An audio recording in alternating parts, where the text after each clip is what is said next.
Pemirsa, 3 nama yang mendaftarkan lelang jabatan eselon 2 atau Sekda Kabupaten Oku lulus administrasi. Ketiga nama tersebut selanjutnya akan menjalani asesmen di Polda Sumsel yang dijadwalkan Kamis esok.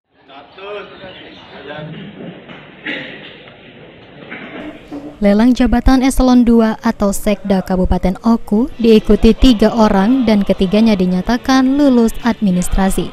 Ketiga nama yang lulus administrasi tersebut diantaranya Priyatno Darmadi, Kepala Dinas Kominfo Oku, PJ Sekda Oku Darmawan Irianto, dan Kepala Dinas Pengendalian Penduduk dan Keluarga Berencana Oku Nanang Nurzaman.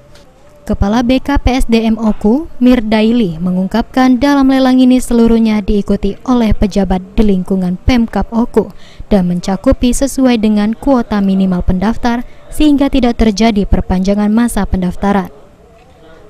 Menurut Mirdaili, selanjutnya berkas ketiga pendaftar tersebut sudah diserahkan ke panitia seleksi tingkat provinsi dan dijadwalkan Kamis esok akan mengikuti tahapan selanjutnya, yakni asesmen yang akan dilakukan di Polda Sumsel bekerja sama dengan Mabes Polri. Ya, ini kan kita menjalankan evaluasi tahun 2000 lalu, jadi bukan tiba-tiba proses ini, sehingga karena proses cukup panjang baru kita bisa lakukan pelantikannya pada hari ini.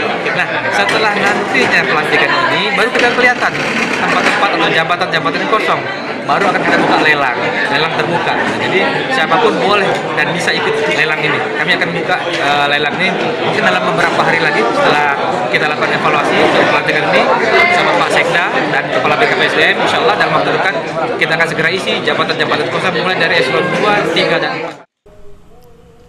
Sebelum ditunjuk sebagai Sekda, para peserta lelang nantinya akan mengikuti serangkaian seleksi seperti wawancara dengan panitia seleksi dan hasilnya akan dilaporkan ke Komisi ASN.